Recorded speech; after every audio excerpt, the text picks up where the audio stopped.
Hey friends and fans, welcome to Dave Talk Stuff, Ukraine War Update for the 8th of October, 2025.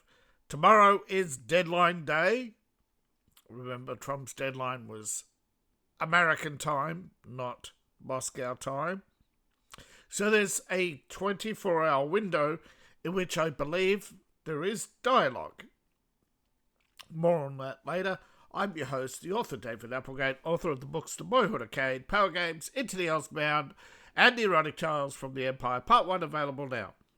Thank you to all those who support the channel. You can support the channel by buying my books, buying my merch, and of course joining my Patreon. All my links are in the link tree, which includes my social media. Alright, so The Guardian is bleating on about Zelensky, and instead of him showing him in a rather positive light, they're trying to induce panic by showing him in a worrying, head-scratching moment. Now, that's because he's a clueless muppet, and they've overplayed their hand on that one, revealing what a clueless muppet he really is. Because what's happened, it's not because of Trump.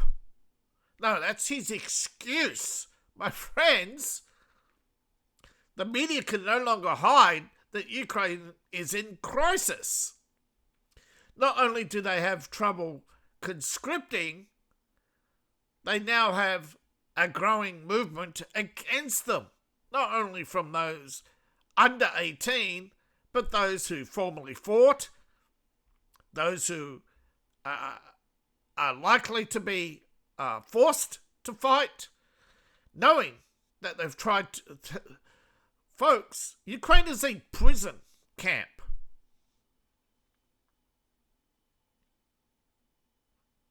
Names have been changed to protect identities.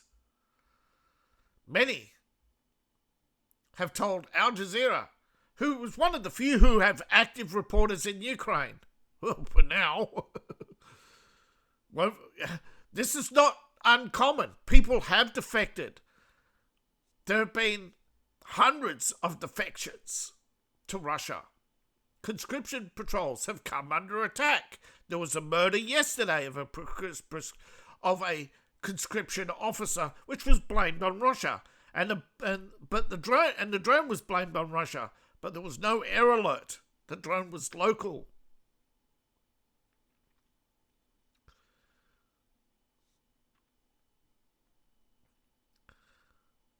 Now,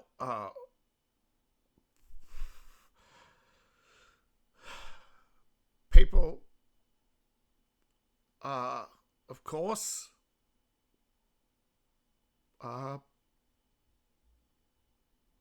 this is common. Look at it in the number. Most of these are single men. Ukraine is coming apart as a society. It's what they won't tell you. It's 20 years of feminism. Has destroyed Ukraine. Most of the women are for rent in Europe, and you know this. Most of the women in Ukraine are single mothers. Most of Eastern Europe wants nothing to do with Ukraine. His fortress belt is coming under increasing attack. It's crumbling. Chavashar, it was a bulwark on the flanks of the Zelensky line, but it was the old Zelensky line. Now with the first Zelensky line all but fallen, well, the Russians have broken through the line. I think Seversk is one of the last towns left. Now they're working on 2 and 3 at the same time.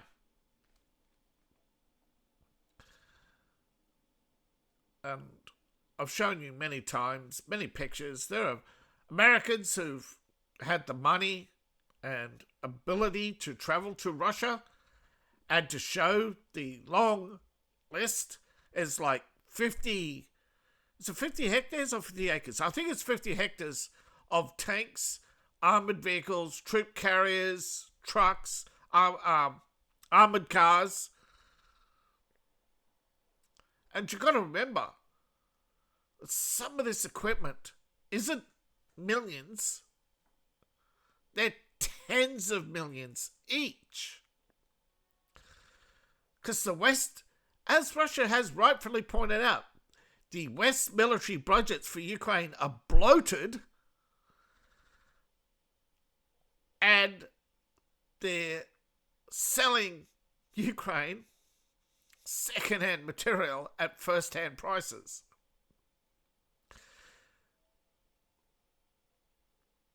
Ukraine military said it's had another refinery every day. You know, they've destroyed every refinery in Russia now every year. You know, they've destroyed it all every year, according to the Ukrainians. Now, Russia did say they extinguished a fire. They didn't. But Ukraine always claims we destroyed it.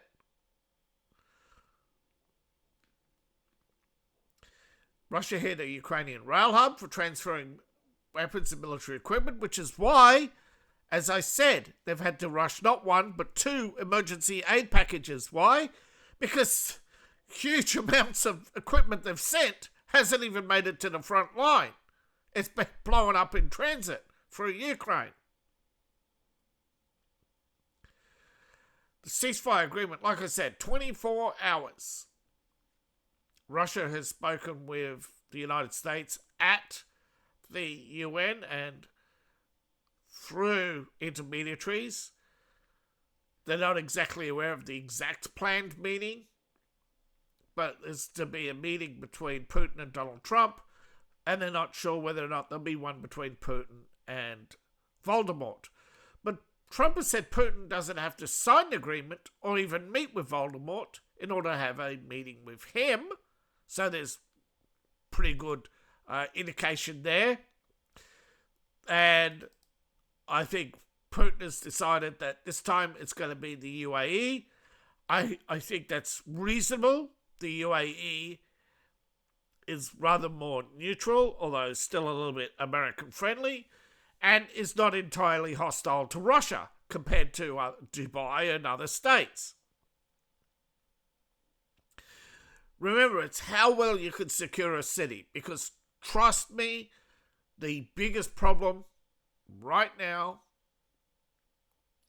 is the fear that somebody's going to offer a world leader in order to spark World War III. Because remember, even though it took time, like molasses flowing, the fear and panic between nations that led up to the attack on the Austrian-Hungarian emperor was facilitated by the same forces that basically pushed other nations into war, because they thought, well, we've got to have one independence. Even though later they wanted to be, this is every dick nation. They want to swing the dick. They fight wars of independence.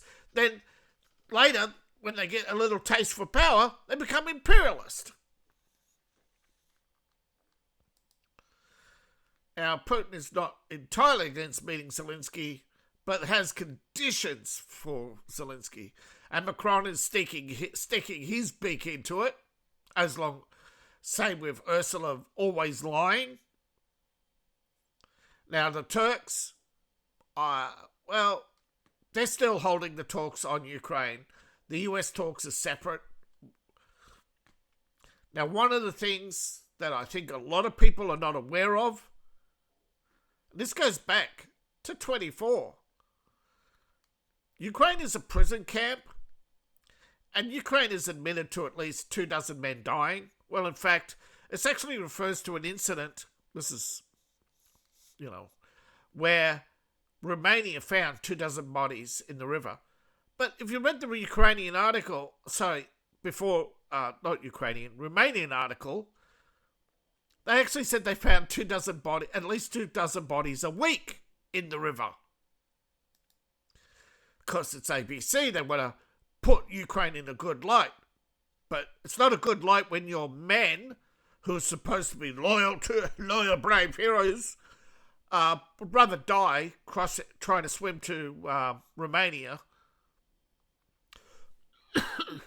Most of them drowned because the only way to get past the border guards is to take a deep breath and try to swim the 100 or so meters through and get through all the entanglements that Ukraine has put up, the nets. There's Hungary. There's Romania.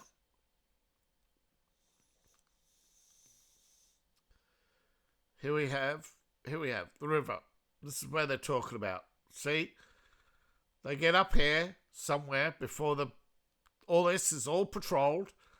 They get up to the town, somewhere upriver, and they got to swim through, travelling at night, down here, and to end up in the reservoir on the Romanian side, and hopefully not deported. I think that's the right spot.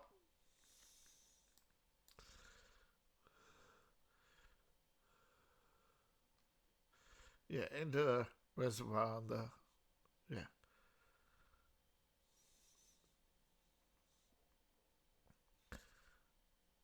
But I'm pretty sure that most of them died of natural causes.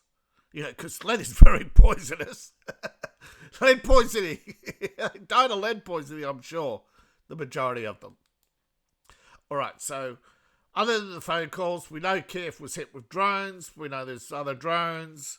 We know there was a believed to be a strike on Odessa, but were probably drones. No missile strike again, which is a clear indication that Putin might actually be open to Trump's agreement, because we should have had one by now. We should have had one yesterday, in fact, if they kept their schedule, which they haven't. So they've reduced but not eliminated the intensity of the war. But they have taken more territory, but not much in the north.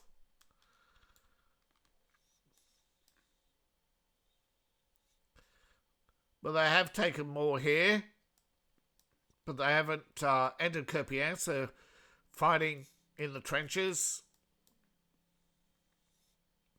No major offensives, except there is. So you think there would be one here, but no.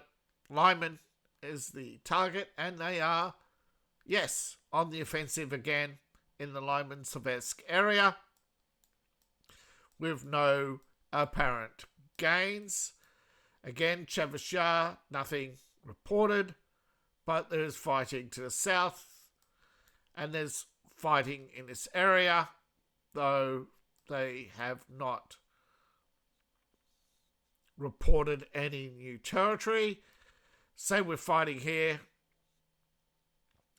There's fighting in this town. Looks like the Ukrainians are trying to push the Russians back out. Push the Russians back. There's fighting in Donetsk, trying to cut off the resupplies to Pavosk. Obviously, because this road is under artillery fire as well, although they're also focusing on here. And again, in other areas, no crossing over into here, although they are fighting in the V, but they're pushing in other areas, and fighting in Orvesk, which is unusual because basically Orkiv hasn't seen much fighting off for a while, though there's tit for tat sniping that goes on along the entire front. Now, according to Russia's Battle Group Center, they've inflicted 420 casualties, which is low for Battle Group Center, but overall, the casualties are lower. Russia's reporting only 1,335, which, remember, that some of these battles would be 1,000 each. Now, Battle Group East has rarely reported high casualties, to say with Dnieper and others, but they did hit a railway junction and shooting down missiles aimed at Crimea and Belgrade,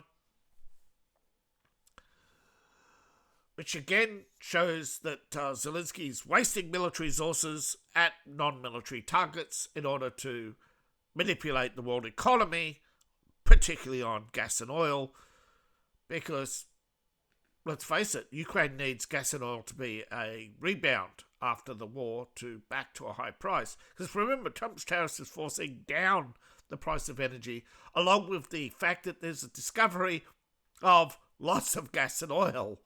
That the world actually has way more gas and oil. So all this doom and gloom of the 70s, go fuck yourself. Alright, so we have a lot of emissions, and Europe's very angry with Orban because he wants talks with Russia. Ursula doesn't. She wants Trump to handle it. She don't want nothing to do with Russia other than administrating its... she wants to administrate it, though. Because a peaceful administrator, she's going to be definitely a neutral party, right? Like, that's totally delusional to us, the winning party, to step down and appoint a foreigner to administrate the peace. It's like, fucking delusion. It's delusional. But I think that plan has been thrown out. I think Macron's plan has been thrown out. I think Europe is quietly hoping that Germany will shut the fuck up too and let Trump. I think Ursula's throwing out the plans actually for regime change in Europe. I mean, in Russia. Sorry, that Trump has actually said it's a dangerous thing, and I think he's right. But that's only speculation, friends. Okay, so Zelensky, this is not the first time since 2024 he's admitted to the British Daily. Well, the Telegraph, I think, is the last real newspaper left. The Daily Mail's not so reliable. But Gallup has indicated that 69% of Ukrainian residents want a swift revolution through peace negotiations. This is up more than this is like up, but it's 3 times that. When back in 22, when they wanted a peace agreement, it was only 20-something%. It's increased multiple times. But this is the first time they've actually reported, and it's weird that it's TASS, but it's Gallup has reported that the majority of Ukrainians and the majority of Europeans outside of Germany and France, even in the UK, I think more people actually want an end to all foreign aid out of Britain rather than just Ukraine. So it is divided there. But if you're looking at the voting, Labour voters want to support Ukraine, but that's only like 54%. Whereas the majority of Brits, rather than saying, no, it's all foreign aid, not just Ukraine. They think that Starmer's steering them to war and is trying to destroy Britain, dragging them into war with Russia. It's rather divided because most of Britain, of course, is about the immigration issue, most of them don't give a toss about Ukraine, and that's a fact. Right? Do you care about Ukraine? No. And they don't answer any more questions after that. So that's why the polls are rather skewed. Like, if you asked about the US election, somebody said, "Oh, go fuck yourself, I'm not interested." They don't say, "Oh, unlikely voter." No, so that's how the polls are always skewed towards the Democrats, because they bring the Democrat fanatics who will always answer all their questions. Because remember, pollsters are paid by the polls they successfully bring to the political parties. If they brought the reality, nobody's going to pay the pollsters for truth. They want confirmation bias. Now, you could take this as confirmation bias, but isn't that pretty much like any other bias out there, like South Africa going after Israel. That's biased. So, particularly when Gaza has over 1,000 documented war crimes. Ukraine, Russia. I don't even think Ukraine has launched hundreds of complaints. Hundreds. Russia has documented over 1,000 war crimes and presented them to the UN and tabled all the reports. Nicaragua is the first so far that I've seen to actually table these in a parliament and back the calls for Kiev to be treated as an international terrorist state.